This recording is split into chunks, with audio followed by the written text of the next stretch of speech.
Ó Pai,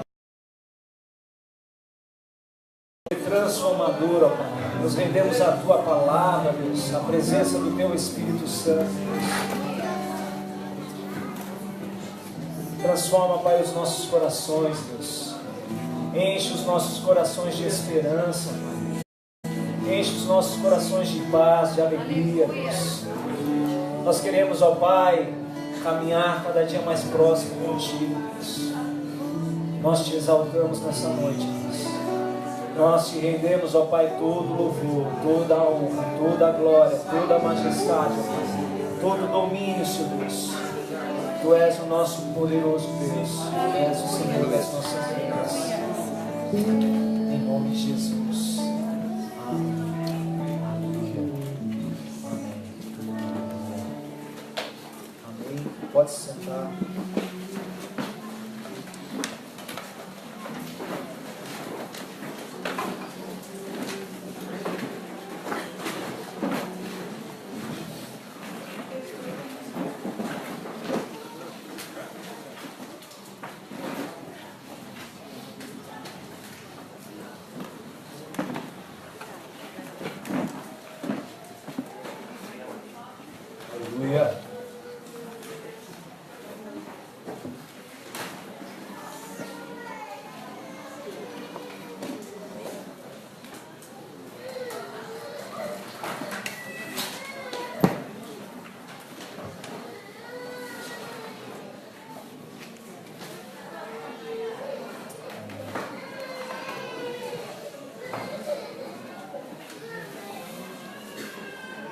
Ora, dizem-lhe, quem pode medir as águas na concha de sua mão?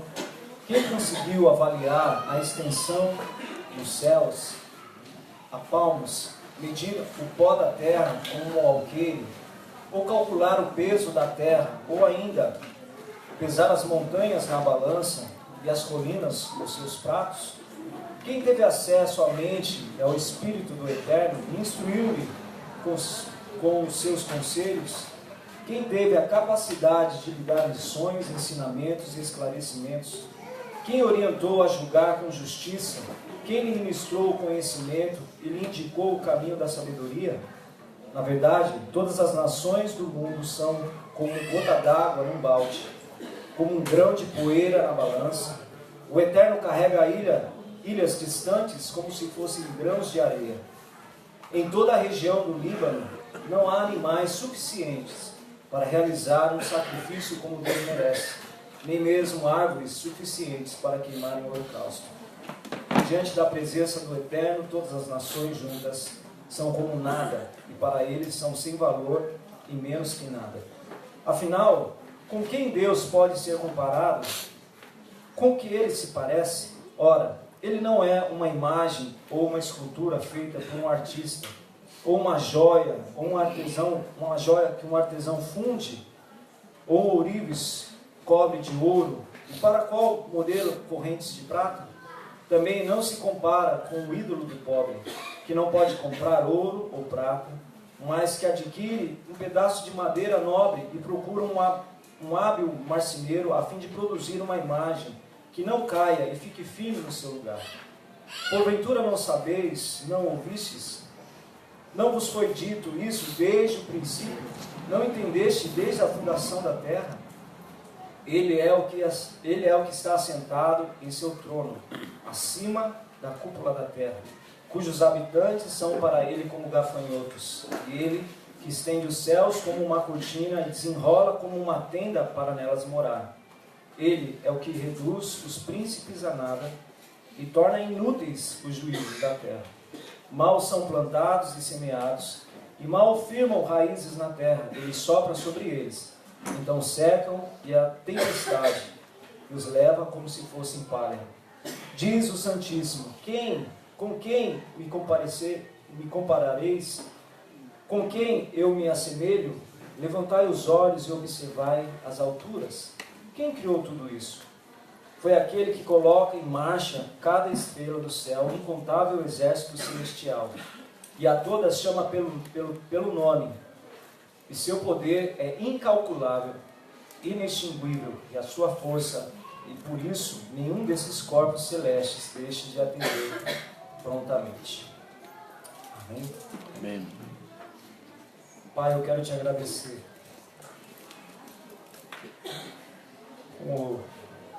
Como cantamos agora, Deus, Tu és o Deus Todo-Poderoso. Pai, obrigado porque, mesmo o Senhor sendo um Deus tão poderoso, o Senhor nos aceita, Deus. Aceita cada um de nós, com as nossas falhas, com os nossos erros, com as nossas iniquidades, Deus. E assim, Pai, nos faz, ó Pai, parte da Tua família, Deus. Pai, obrigado porque o Teu Espírito Santo hoje habita dentro de nós. Obrigado por tamanha graça, Deus. Por tamanho poder, ó Pai, dentro de nós, ó Deus. Nós não somos merecedores disso, Pai. Mas obrigado pelo Teu amor incondicional sobre as nossas vidas. Nos alcançou, Deus. Por isso nós te exaltamos mais uma vez nessa noite. Fala conosco, ó Pai, através da Tua palavra. Ministra sobre nós, ó Pai, a Tua direção, Pai. Nós queremos refletir sobre o que o Senhor tem para nós nessa noite. Amém, Senhor. Em nome de Amém. Jesus. Em nome de Amém. Jesus. Amém? Amém. Aleluia. Esse texto está em Isaías 40, a partir do versículo 12. Depois, se você quiser ler na sua casa, com mais atenção.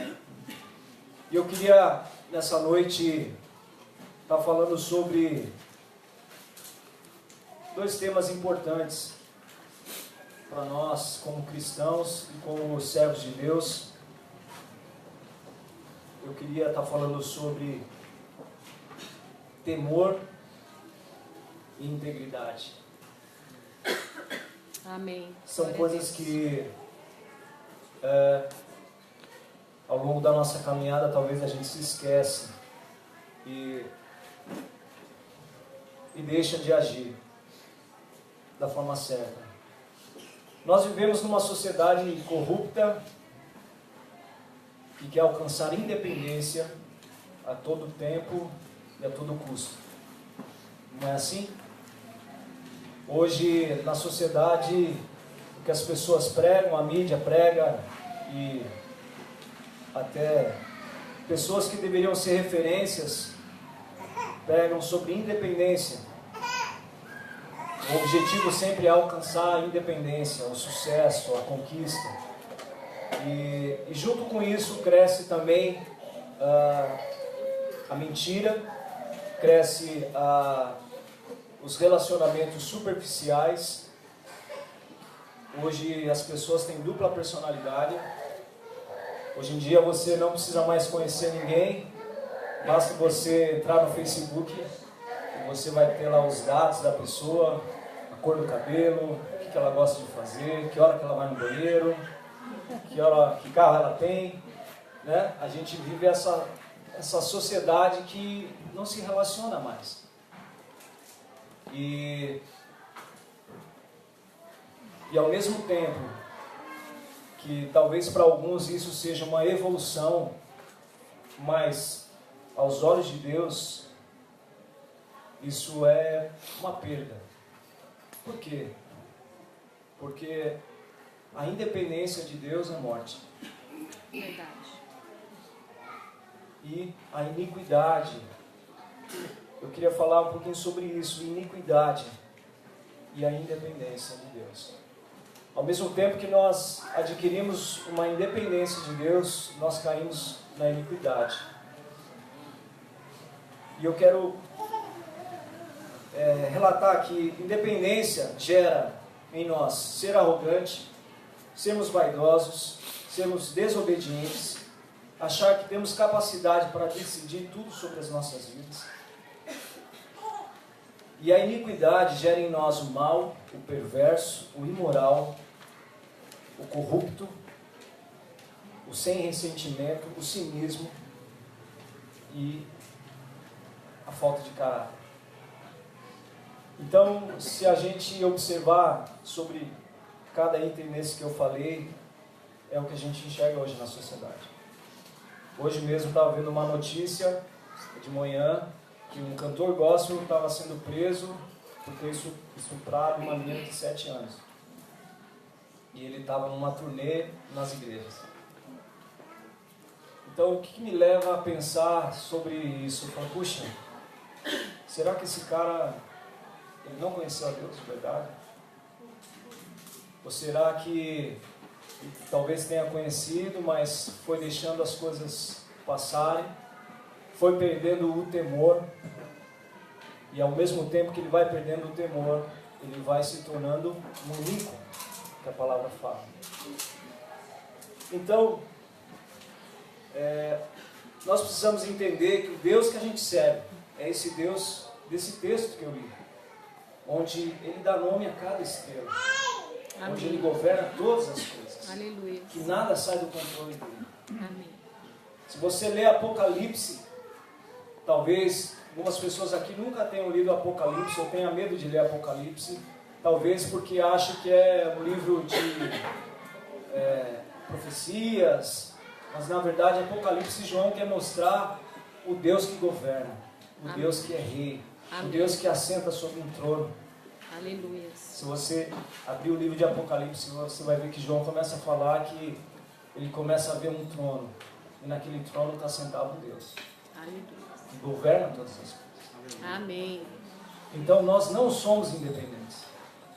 Por mais que você queira ser independente, um dia você vai prestar conta para Deus. Todos nós vamos prestar contas para Deus. Um dia Deus vai manifestar o seu poder de uma forma que a gente nunca viu. E isso não é para gerar medo em nós. Porque muitas vezes quando a gente fala em temor, a gente pensa em medo. A gente pensa num Deus que vai castigar. Se a gente não obedecer, Deus vai castigar. Mas eu quero trazer uma conotação de temor para você, uma conotação de respeito, de reverência, de amor a Deus. Amém. Porque quando a gente ama alguém, quando a gente respeita alguém, a gente não fere essa pessoa. E da mesma forma que a gente se relaciona com as pessoas que estão à nossa volta, a gente tem que se relacionar com Deus, mas de uma forma muito mais profunda. Apesar de a gente não enxergar a Deus, Deus está presente na nossa vida todos os dias. Eu não sei se você hoje já agradeceu a Deus pela sua vida. Talvez você tenha se esquecido. Mas se não fosse a vontade de Deus, você não estaria aqui. Então Deus governa a nossa vida em todo instante, em todo momento. Sobre qualquer circunstância, Deus governa. Por mais que você esteja num momento difícil na sua vida, talvez com problemas de relacionamento, problemas no seu trabalho, Deus continua governando. E talvez Deus vai te levar por caminhos dolorosos para você enxergar isso. Então que você possa abrir o teu coração. Amém. Essa pessoa que está sentada do seu lado aí é cheia de defeitos, cheia de iniquidade, que mente, que falha, que muitas vezes decepciona as pessoas. Essa pessoa que senta do teu lado talvez não deveria nem estar sentada aqui. Mas Deus não enxerga assim. Deus nos ama. E cada dia Deus nos dá essa oportunidade para que a gente possa se levantar, para que a gente possa enxergar e caminhar com Ele em temor e integridade. Amém. E aí eu quero pedir para você abrir a sua palavra lá em Gênesis, capítulo 39.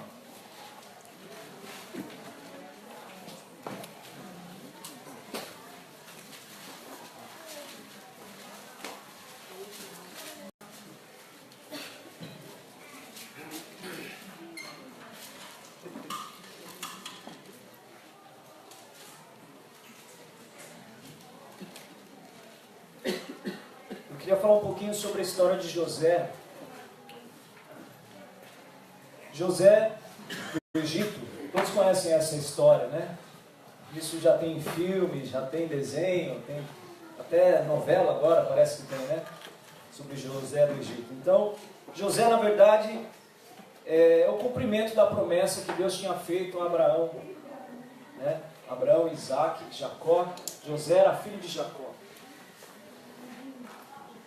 E José nasce num momento onde Israel iria passar por uma transição e ele é um ali dos 12 filhos de Jacó.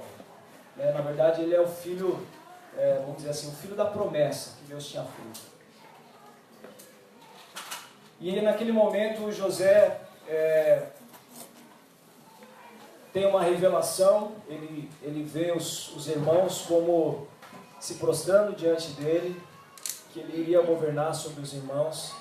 E como ele era o filho mais amado de Jacó, era o filho, vamos dizer assim, mais protegido, né? Até, se você for ler aqui Gênesis, você vai ver que Jacó faz uma túnica diferenciada para ele. Ele era o filho amado, ele era o filho protegido, era o filho do amor dele, né? E isso gerou muitos ciúmes nos irmãos de José. E em um determinado momento, eles vão contra a vida de José e tentam matar José, e depois eles veem que não vale a pena matar e jogam José dentro de uma cisterna, e depois eles vendem José. Então, esse texto está acontecendo isso, e eu quero ler com você, a partir do capítulo 39, versículo 1, fala assim: José fora, portanto, levado ao Egito, onde os ismaelitas os venderam a um egípcio chamado Potifar, um oficial que era capitão da guarda do palácio. Ora, Yahvé, o Senhor, estava com José, e em todo o tempo, em tudo teve êxito, e passou a morar na casa do seu senhor egípcio. E o senhor egípcio percebeu que o Senhor, Deus, amparava José e abençoava em tudo o que realizava. Dessa maneira, José ganhou a simpatia do seu dono, que promoveu como ajudante pessoal, como administrador dos seus bens. Potifar deixou ao seu cuidado a sua própria casa e lhe confiou tudo o que possuía. E a partir do momento em que ele passou a administrar a casa de Potifar e todos os seus bens, o Senhor o abençoou toda a casa do egípcio. E em consideração a José, a bênção de Yahvé alcançou tudo o que ele possuía em casa e nos campos. Então, vamos trazer aqui a nossa memória. José tinha apanhado os irmãos, ele tinha sido jogado numa cisterna. Depois os irmãos vendem ele para esses ismaelitas, e aí ele é vendido como escravo. Alguém já passou por isso aqui? Eu também não, mas eu imagino que deve ser um negócio terrível. A frustração no coração de José, saber que os próprios irmãos, ele foi rejeitado, foi vendido como escravo. Imagina, você é livre hoje e amanhã você é vendido como escravo. Isso ainda acontece nos dias de hoje, né? Existem mulheres que são vendidas como escravos, levadas para outros países, crianças. Isso acontece nos dias de hoje. E aconteceu naquela época. E o interessante é que cada história da Bíblia, cada relato que a gente vê aqui desses personagens da Bíblia, na verdade é a história, é a nossa história. Todos nós, de alguma forma, temos um pouco dessa história. Talvez você não tenha passado pela mesma história, mas talvez você já tenha passado pela mesma frustração, pelos mesmos problemas, as mesmas dificuldades. E na verdade aqui José tinha que encarar isso. E é interessante que Deus não tem aqui na palavra algum momento que José começa a murmurar ou começa a reclamar. Simplesmente ele aceita a situação que está acontecendo ali. Agora a Bíblia relata que Deus era com ele, que Deus estava com ele em todo o tempo, que até a casa daquela pessoa que era uma pessoa ímpia estava sendo abençoada pela presença de Deus na vida dele. Então, a sua casa, a casa do seu amigo, a casa das pessoas que convivem com você, pode ser abençoada pela sua vida. Amém. Amém. Então, aqui, José tem agora toda a oportunidade de começar a se achar, porque Deus era com ele. Mas, olha o que acontece. Algum tempo depois, versículo 7, a mulher do seu senhor começou a cobiçar a José. E um dia ela o convidou: vem deitar-se comigo. No entanto, ele se recusou e afirmou à mulher do seu senhor: estando eu aqui, meu senhor não se preocupa com o que passa na casa e me confiou tudo que me pertence. Ele mesmo não exerce nesta casa mais autoridade do que eu, porquanto nada me negou, a não ser a senhora, pois é a esposa dele. Sendo assim, como poderia eu cometer algo tão perverso contra o meu senhor e pecar contra Deus? José tinha muita consciência do que era temor a Deus. Amém. Ele tinha consciência do que era obedecer a Deus, do que era respeitar a Deus, do que era caminhar com Deus. Porque em todo tempo eu creio que Deus caminhava com ele. Eu imagino que José na cisterna devia estar pensando assim: Deus, o que está acontecendo? Eu apanhei dos meus irmãos, me jogaram aqui. Por que tudo isso? E muitas vezes a gente se coloca nessa situação: Deus, o que está acontecendo comigo? Estou apanhando de tudo quanto é lado, estou fazendo as coisas certas, mas só estou me bordoado. José tinha tido um sonho, uma revelação de Deus. Ele vai todo alegre contar para os seus irmãos, e o que ele recebe? Pancada. E às vezes é assim com a gente também. Mas em nenhum momento José perdeu o respeito de Deus, foi irreverente com Deus. Ou em nenhum momento José deixou de ter temor a Deus. E a história segue. Ele escapa dessa mulher, mas ela cria uma história e Potifar manda prender ele, e ele vai preso, e ele fica preso por mais 2 anos. E aí, abre comigo lá agora, lá na frente, no capítulo 41, perdão, 39 mesmo, 22, versículo 22.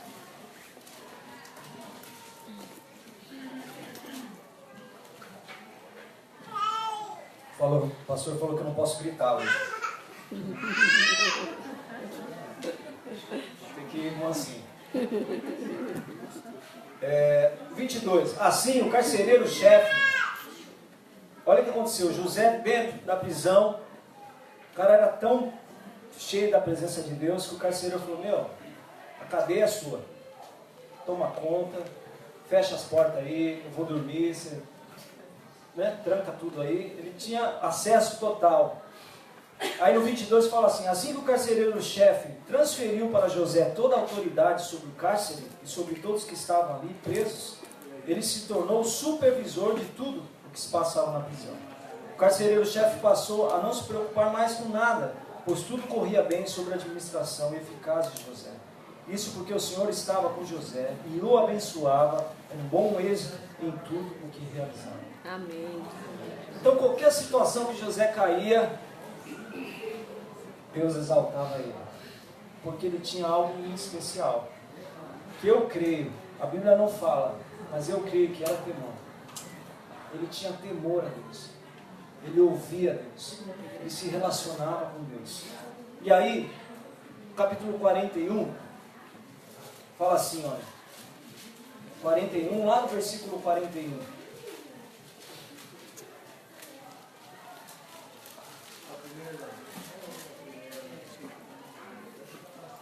José consegue sair da cadeia, ele revela o sonho do faraó, o faraó fica maravilhado com ele, e aí o faraó coloca sobre ele aqui, ó, o versículo 41. O faraó disse mais a José: vê, eu te estabeleço sobre toda a terra do Egito. E o faraó tirou do dedo do seu anel, e selou e colocou no dedo de José. Mandou que vestissem com linho fino e colocou uma corrente de ouro fino em volta do seu pescoço. Também o convidou a subir em sua segunda carruagem real, tendo em frente os arautos do império que iam brandando: abreque, inclinai-vos. Assim José foi empossado no comando de toda a terra do Egito. E acrescentou ainda a Faraó: eu sou o Faraó, mas em tua permissão, sem sua permissão, ninguém erguerá a mão ou pé para dar um passo em toda a terra do Egito.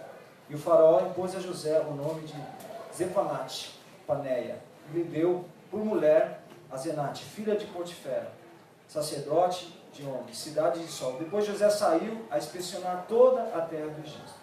José tinha 30 anos quando se apresentou diante do faraó, o rei do Egito. Aqui, a gente vê que a manifestação daquilo que é consequência de quando a gente obedece a Deus, quando a gente tem temor a Deus. Deus honrou José. E mesmo assim, para finalizar aqui a história, José volta a ter acesso à sua família. E em momento algum a palavra de Deus fala que eles tinham um sentimento de vingança. Em momento algum Deus fala que ele tinha vontade de matar os seus irmãos. Pelo contrário, a palavra fala que José recebeu os seus irmãos e amou os seus irmãos e recebeu o seu pai. E a promessa se cumpriu sobre José, porque se José não tivesse acontecido tudo isso, Israel teria morrido de fome e a nação não ia seguir. Então, cumpriu-se todas as coisas. Agora, fica aqui para nós um testemunho de temor a Deus. Amém. De temor a Deus. E eu queria ler, antes da gente dar a continuidade, eu recebi uma mensagem, um texto, essa semana, de um colega no WhatsApp. E eu queria compartilhar com vocês, que fala sobre a vida, um pouco sobre a vida de José.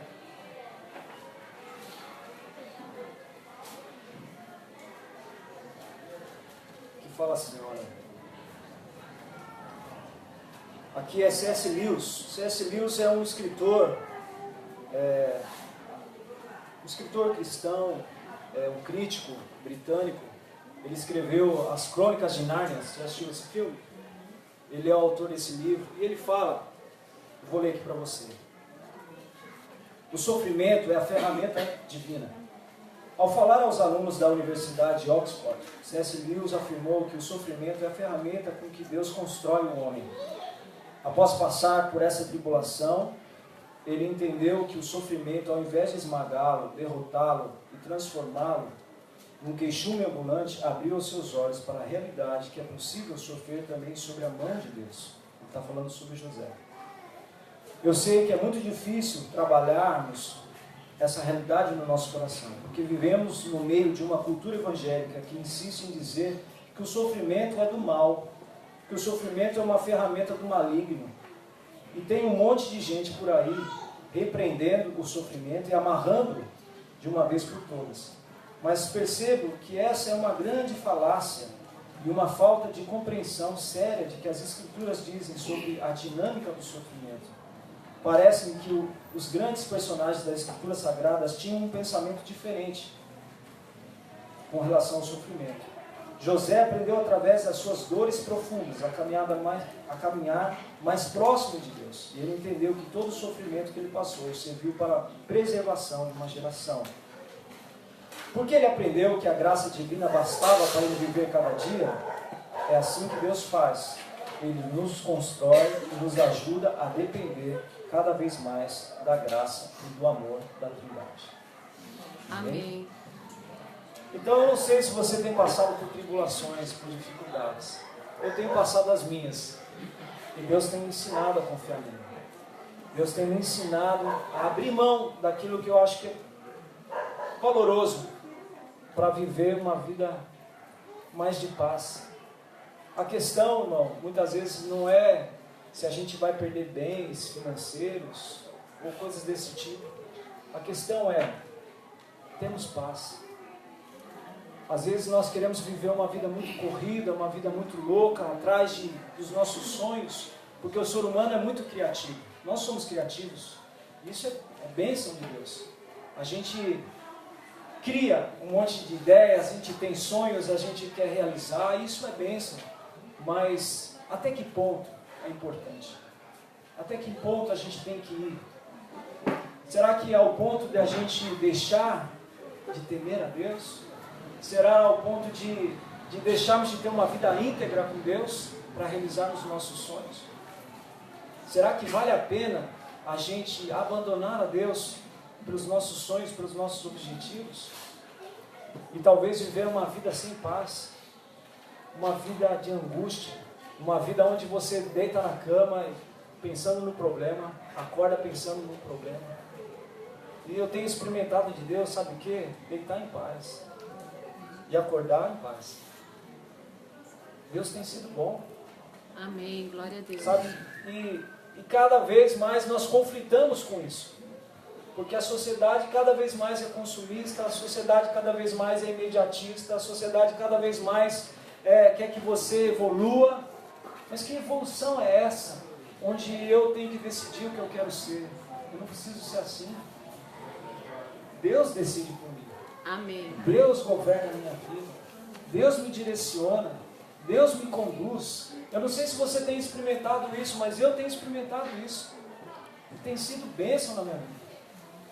E isso não me faz melhor do que os outros. A única diferença é que eu tenho paz. Eu tenho muita paz. Então, Deus quer que você experimente isso. Que você, sabe, comece a olhar os sonhos dele para você. Os objetivos dele para você.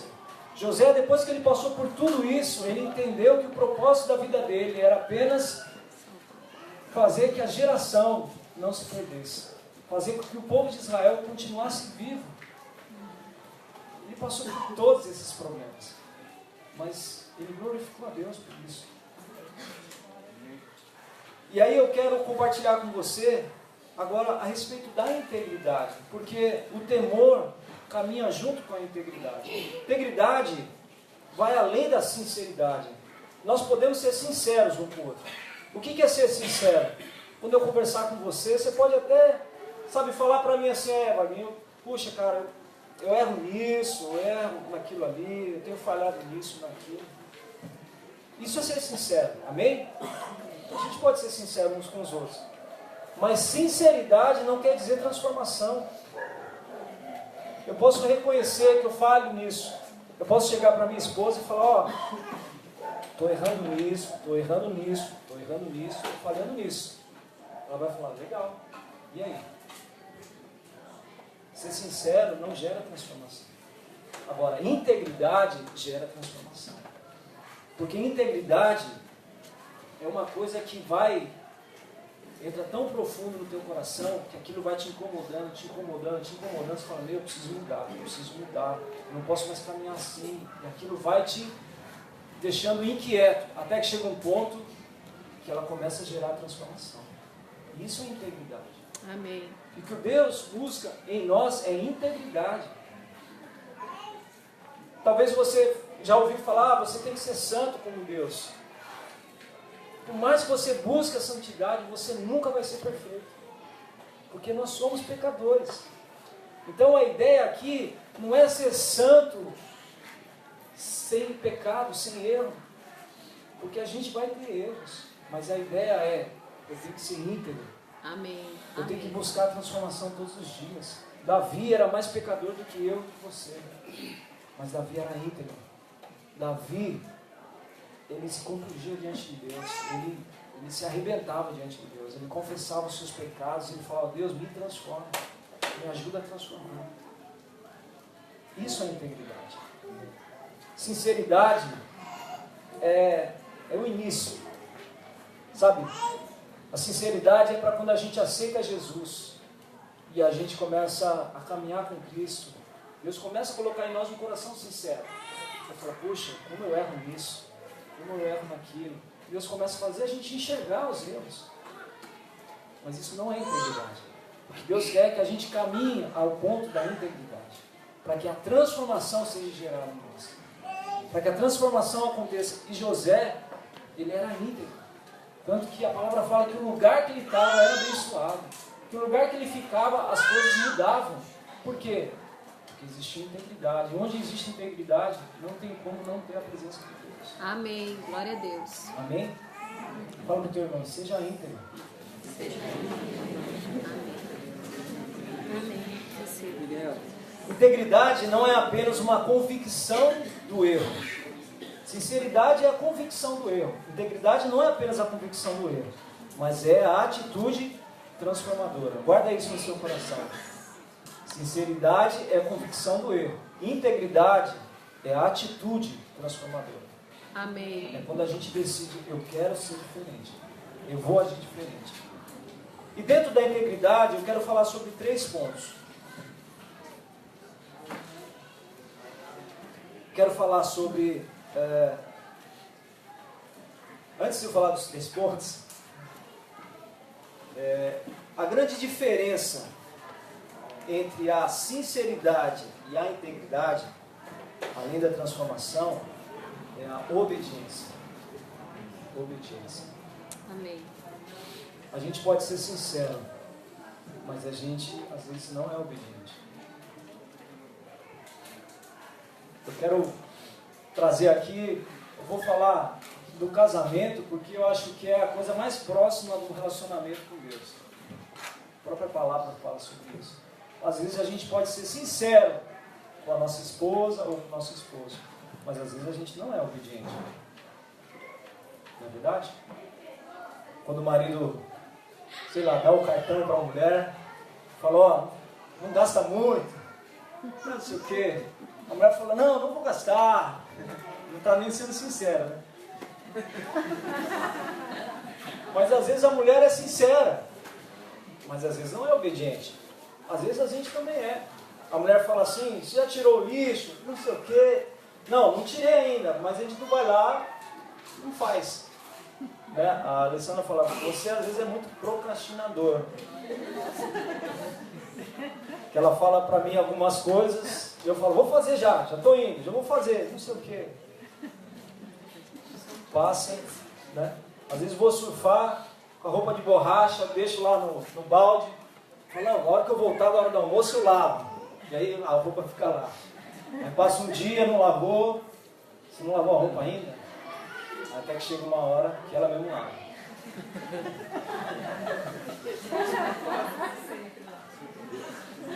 Às vezes eu sou sincero, não lavei ainda, mas eu não sou obediente. Fazendo uma brincadeira, mas é assim que acontece. Muitas vezes com Deus, o nosso relacionamento é assim. A gente vem no culto, a gente é sincero com Deus. Na hora do louvor, a gente se derrama, a gente chora, a gente pede perdão. Deus, eu estou fazendo isso errado, Deus, eu estou fazendo isso. Deus, me restaura, me perdoa. Acabou o culto, começa a segunda-feira, a gente não é obediente. A gente continua fazendo as mesmas coisas. A gente continua caminhando do mesmo jeito.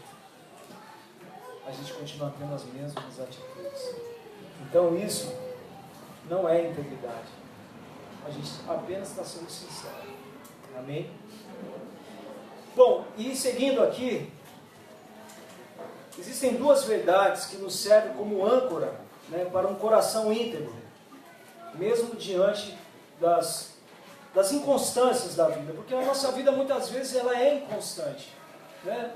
Às vezes a gente está um dia bom, um dia alegre, um dia feliz, às vezes a gente acorda e teve um problema, uma dificuldade, né? Um dia o mundo está super maravilhoso, outro dia o mundo está em guerra. A vida é assim, a nossa vida é assim, vai ser até a volta de Cristo, sempre vai ter essas inconstâncias. Mas existem 2 âncoras que a gente tem que ter sobre a nossa vida. A primeira é a certeza que Deus está no controle do universo incerto que nós vivemos. Deus está no controle de tudo. Por mais que venha a crise sobre a nossa vida, sobre o nosso país, dificuldades, Deus está no controle de tudo. Amém. Essa é Amém. Ele nos ama de uma forma incondicional. Hoje a gente vai cear aqui.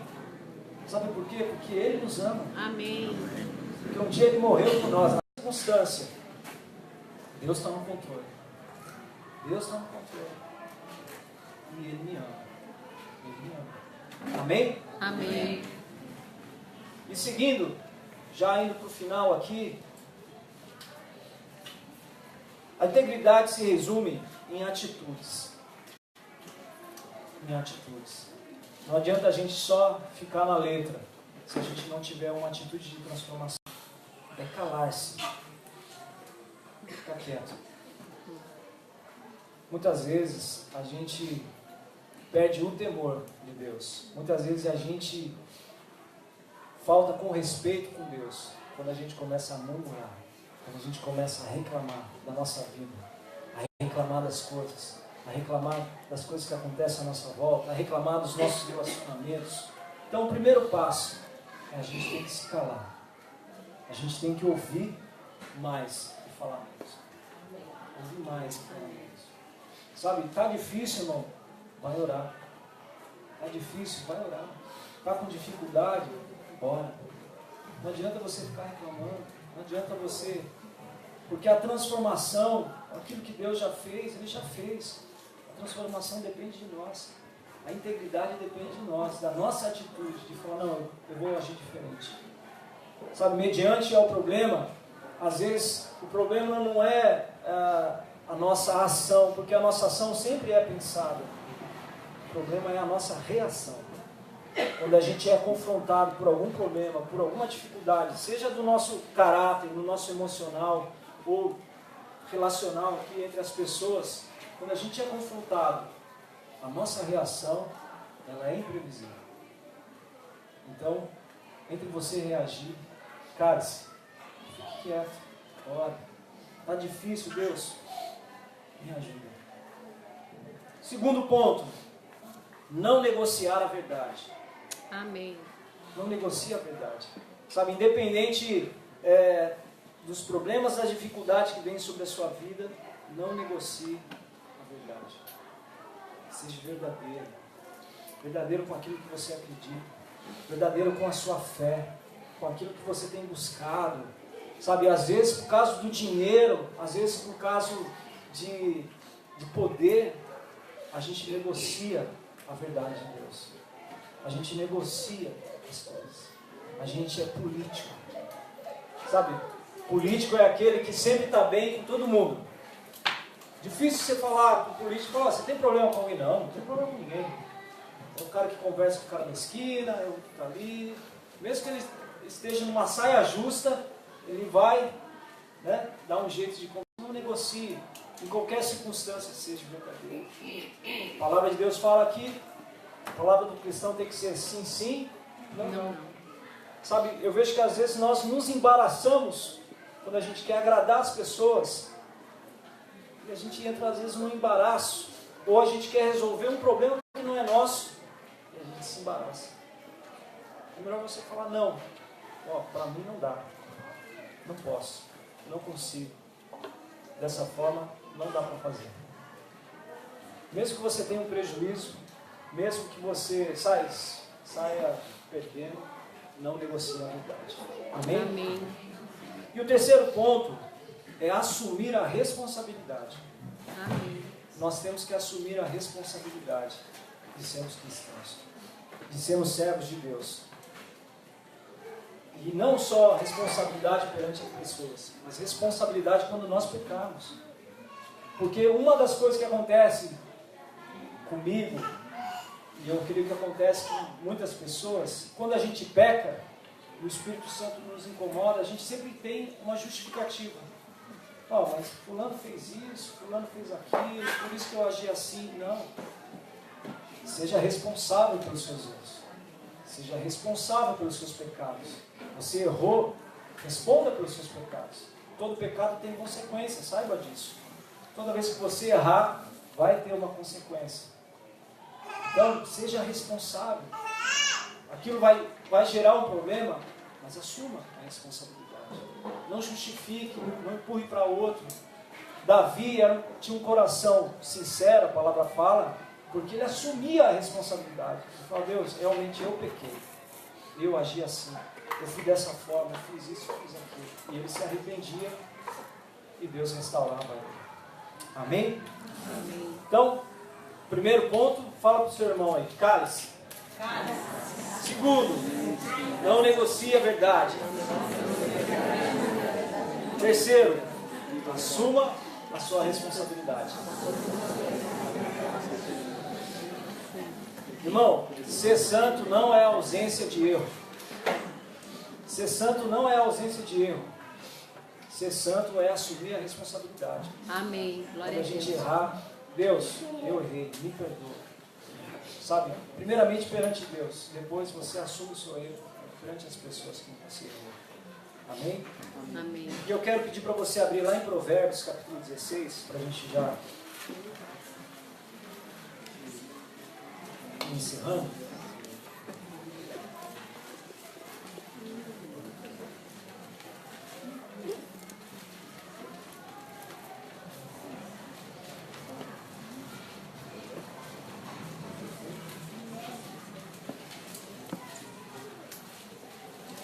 Provérbios capítulo 16. Essa noite eu tive um sonho meio esquisito. Duas palavras que foram gravadas na minha mente foi temor e integridade. Amém. E aí, na hora que eu fui tomar um café, eu já abri o Provérbios capítulo 16 e Deus já me deu o que eu precisava, o alimento que eu precisava para hoje. E eu quero compartilhar com você, Provérbios capítulo 16, a partir do versículo 1. Que fala assim, olha: ao ser humano foi concedida a capacidade de planejar, entretanto, é o Senhor quem dá a palavra certa. Todos os caminhos do homem parecem certos aos seus olhos, mas o Senhor julga as verdadeiras motivações do coração. Consagra ao Senhor todas as tuas obras e os teus planos serão bem-sucedidos. O Senhor criou tudo o que existe com um propósito definido, até mesmo os ímpios para o dia do castigo.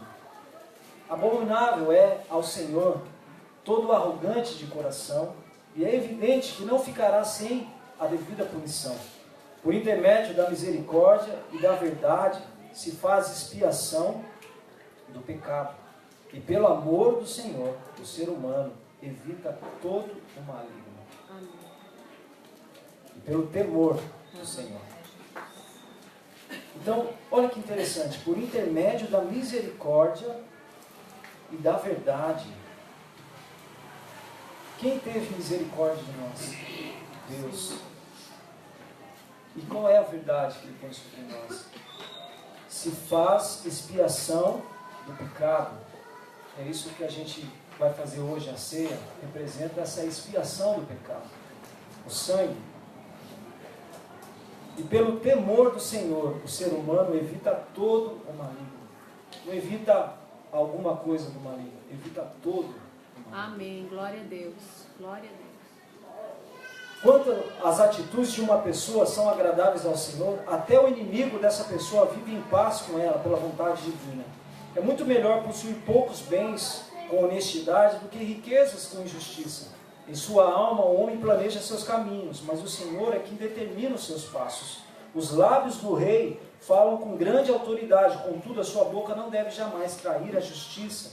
Equilíbrio e preços honestos vêm do Senhor, por isso ele deseja que a balança seja usada com justiça. A prática da impiedade é abominável para os governantes, porque com equidade deve ser estabelecido o poder. Os lábios justos fazem a felicidade do rei, e ele ama as pessoas que falam a verdade. A ira do rei é prenúncio de morte, mas o homem sábio consegue acalmá-lo. A alegria no rosto do rei é sinal de vida. Seu favor é como generosa nuvem de chuva na primavera. É muito melhor conquistar a sabedoria do que o ouro puro. É mais proveitoso obter entendimento do que a prata mais valiosa. O caminho do justo evita o mal. Quem guarda o seu caminho preserva a sua alma. A soberba procede à ruína. O espírito arrogante vem antes da queda. Melhor é ter um espírito humilde entre os oprimidos do que repartir um grande espólio com os arrogantes. Quem considera atentamente tudo o que fala, prospera, e feliz é aquele que confia no Senhor. O sábio de coração é considerado inteligente. Quem fala com equilíbrio tem poder de convencer a outros. O entendimento é fonte de vida para aqueles que possuem, mas insensatez traz castigo aos tolos. O coração do sábio ministra a sua boca, e seus lábios são hábeis para o ensino. As palavras agradáveis são como um favo de mel, são doces para a alma e revigoram a saúde e a alegria de viver. Há caminhos que parecem certos ao ser humano, contudo no final conduzem à morte. A fome do trabalhador o obriga a trabalhar, e o seu estômago que o impulsiona. O homem maligno está sempre à procura da prática do mal, até mesmo suas palavras são como fogo devorador. O homem perverso vive provocando contendas, Assim como o difamador que consegue separar os maiores amigos. O homem violento alicia seu próprio amigo e o guia pelas trilhas do mal. Quem faz sinal maliciosos com os olhos planeja o mal. Quem franze os lábios já está a meio caminho da prática do que é ruim. Os cabelos grisalhos de uma coroa de experiência é esplendor que deve ser conquistada mediante uma vida justa. Muito melhor é o homem paciente do que o guerreiro. Mais vale controlar as emoções e os ímpetos do que conquistar uma cidade. A sorte é lançada no colo, mas a decisão correta vem do Senhor. Aleluia. Amém. Glória a Deus. Que você possa meditar nisso na sua casa. Que você possa refletir sobre isso. Provérbios 16 vai totalmente contra a sociedade que a gente tem vivido. Totalmente contra aquilo que a gente ouve, aquilo que a gente vê. Mas nós não somos guiados pela sociedade, nós somos guiados pelo Espírito Santo de Deus. Amém. Amém. Amém? E eu quero pedir para você abrir lá em João, capítulo 14. Eu já quero chamar as pessoas que vão ajudar aqui na ceia. E já chamar aqui o quarteto fantástico.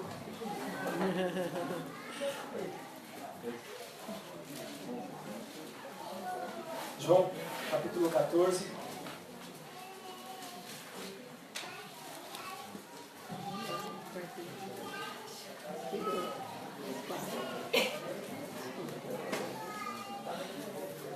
A Alessandra que falou, Gelé. Quarteto fantástico. João capítulo 14. 14:6.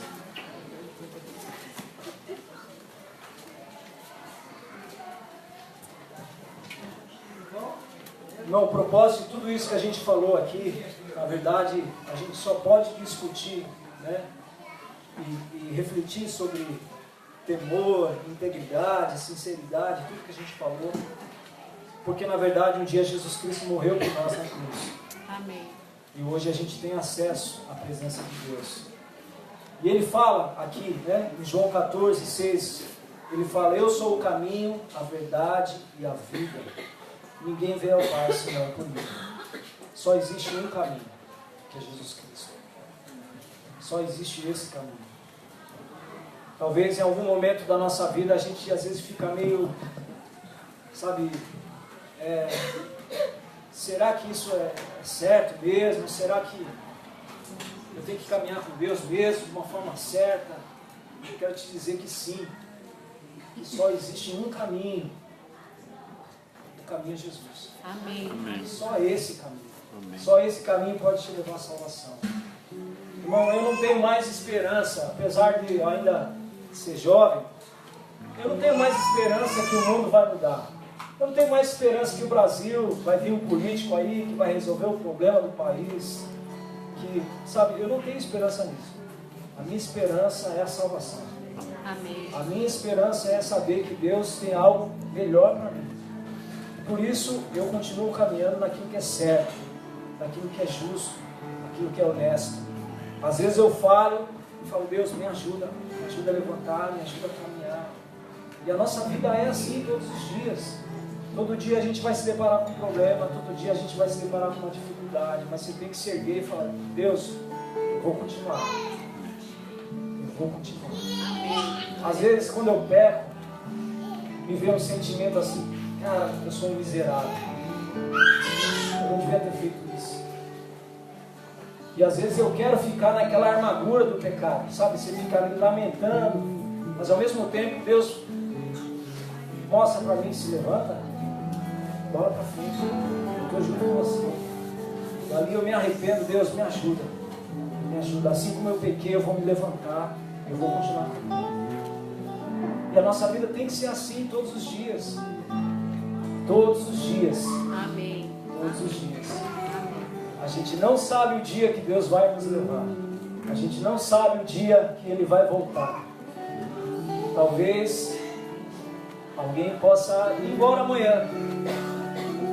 A gente não sabe. Mas a gente tem que caminhar com Cristo. Então a nossa esperança é saber que Deus tem uma salvação para nós, que Jesus é a verdade, que a justiça de Deus é a melhor coisa que eu tenho que acreditar. Amém? Vamos ficar de pé?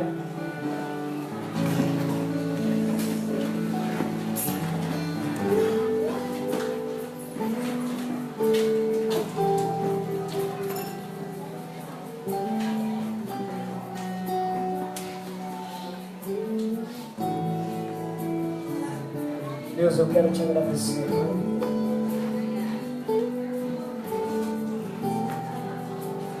Queria que você colocasse teu coração agora diante de Deus. Deus sabe se você tem andado em temor. Deus sabe se você tem andado em integridade com Ele. Se você tem buscado a transformação verdadeira. Ou se apenas se você tem sido sincero. Eu não conheço o teu coração. A sua esposa não conhece o teu coração. O seu esposo não conhece o teu coração. O teu pai não conhece o teu coração. Mas Deus conhece. Deus conhece o teu coração. A palavra de Deus fala que Ele conhece as profundezas do nosso ser. Por isso, se coloque diante de Deus nesse momento. Se você precisa se arrepender, a palavra fala que se a gente tem alguma coisa para resolver entre nós e Deus, que a gente se coloque diante dele.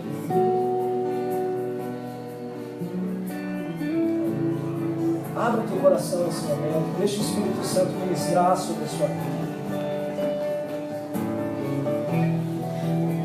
Se você não tem nada para se arrepender, se você tem caminhado com Cristo, comece a agradecer a Deus. Comece a agradecer a Deus pela vida que Ele tem te dado. Comece a agradecer a Deus pela família que Ele tem te dado. Comece a agradecer a Deus porque Ele tem te sustentado.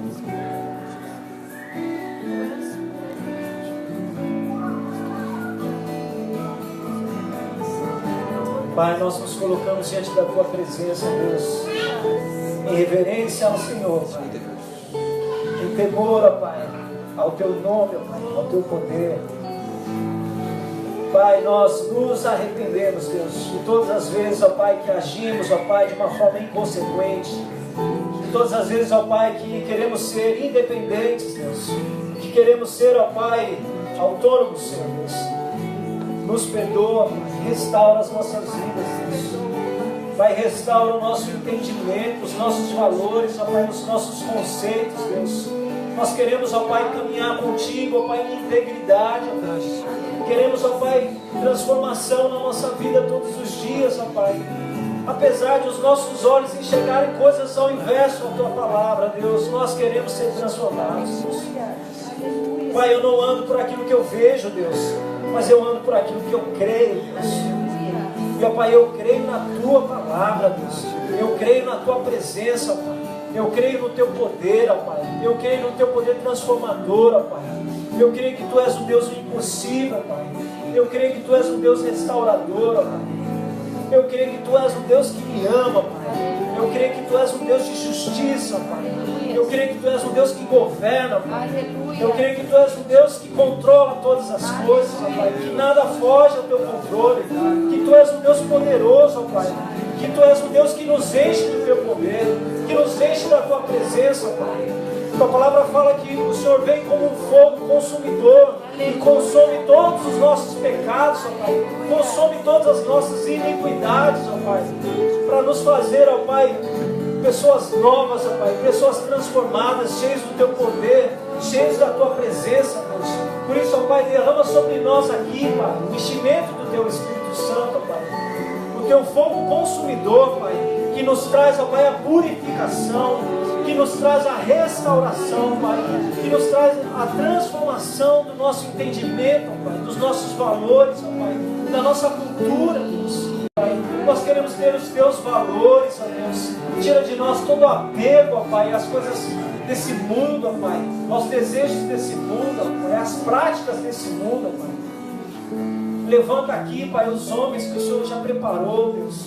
Levanta aqui, Pai, as mulheres que o Senhor já preparou, que talvez estão vivendo, ó Pai, uma vida de amargura, de tristeza, Senhor Deus, às vezes esperando, ó Pai, acontecer algo muito grandioso. Eu quero te falar nessa noite que Deus já fez algo grandioso sobre a sua vida. Ele já te salvou, Ele já te resgatou.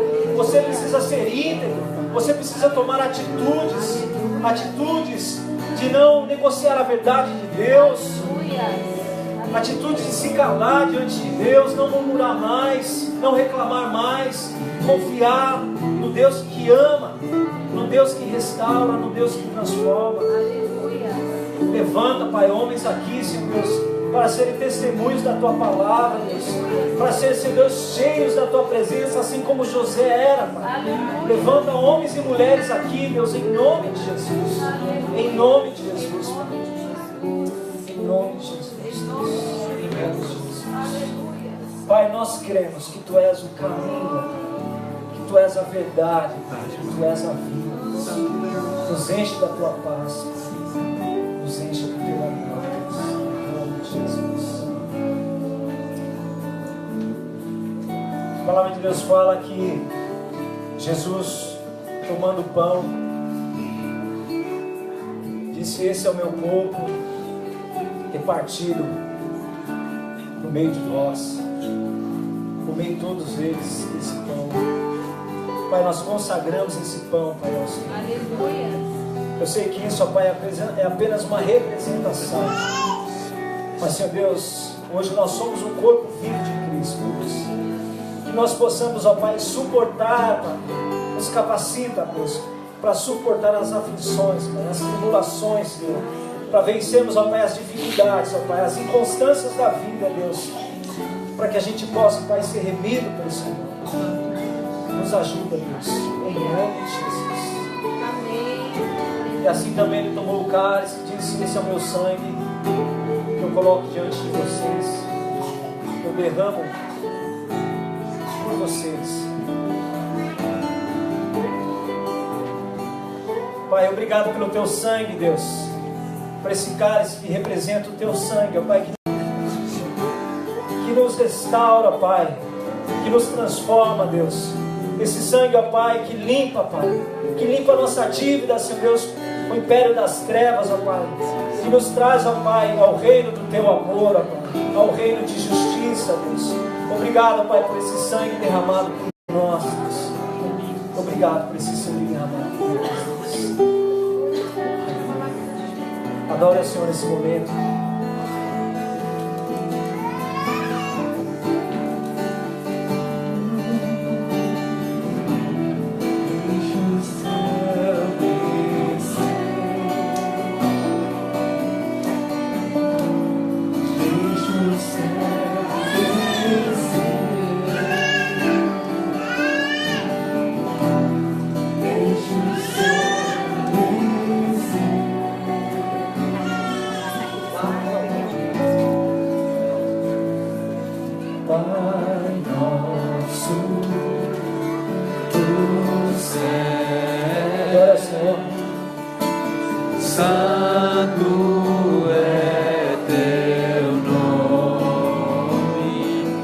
Teu reino buscar.